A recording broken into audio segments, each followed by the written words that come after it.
In this video, we will get into practical side of how to install and configure Azure CLI, one of the tools that you will need to understand and master to clear AZ-104. Look at some of my previous videos to understand what is Azure CLI and its command structure before you can get into installing and configuring Azure CLI.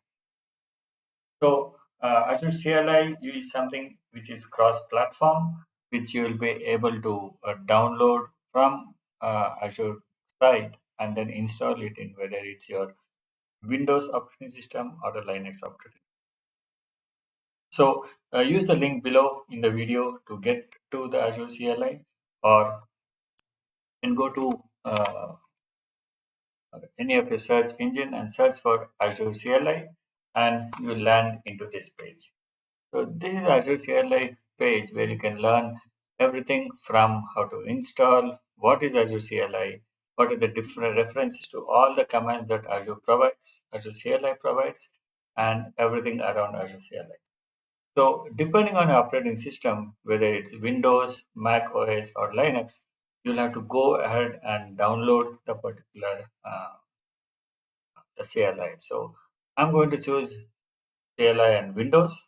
So if you go into the place and then download the latest Azure 64-bit CLI, and depending on your operating system, you will have to look at which one to use. It will take some time to download.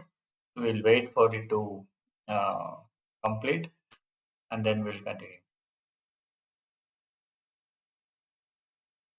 So here I have the Azure CLI which I have downloaded, and it is available for me to install. So let me just choose to install the same. So you could basically follow the on-screen instruction after basic validation of your system and the requirements that is available, that is required for the Azure CLI to install, and you would be able to follow the on-screen settings or on-screen options to continue. So once the basic prerequisites are validated and checked, follow the on-screen options, say install, and it will go ahead and install Azure CLI in your system. So it would take few minutes, but once done, you will this is where the installation of Azure CLI is done, and the next step is to configure and validate that it is all installed and you're ready to create Azure services.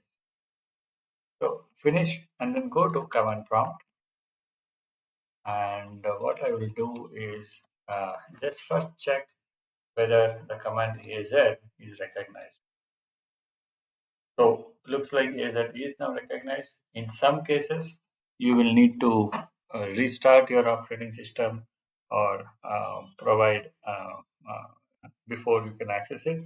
In my case, no, it is already enabled. So if I do this, and then now the first thing, if I want to see the help of a command, right, AZ-H, it would basically give all the syntax and the next steps, the configuration that I can do here.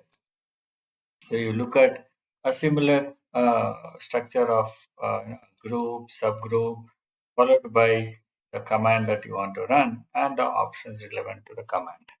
So now the first, in order to create, manage, and monitor resources in Azure, you will have to authenticate the Azure CLI with your cloud subscription or the cloud account. So remember, an account can have multiple subscriptions. So Azure CLI will validate against an account so that you will be able to create infrastructure across the subscriptions of that particular account. So in order to authenticate yourself, and this is typically required once in a device, or maybe not every time, but once in a particular device, I have to do it once. And if I go to AZ login, and it would take me to the browser and ask me to log in with the credentials of my account. So here it says you're logged in successfully and you will be able to uh, create use Azure CLI. So once we go here, it says your browser has been opened. Please complete your operation there, and then it would come here, and then this is my cloud subscription details. Now I'm all set to run commands. If I say VM list, I'm trying to get all the list of VMs that I have. I don't have any right now. But the key part is if similarly I can say storage container list. So I'm basically trying to get list of containers here. So I missed one of the mandatory property here. But the key point here you need to understand is your Azure CLI is able to connect to the account with which have authenticated and then it is able to retrieve and provide the details. So this is the basic step that you need to follow to create and configure Azure CLI and ensure you have logged in using Azure CLI into your subscription, thereby enabling you to run commands. Again, look at my previous video to understand the structure of the Azure CLI command. And in the future videos, we will go ahead and create end-to-end infrastructure using Azure CLI and commands.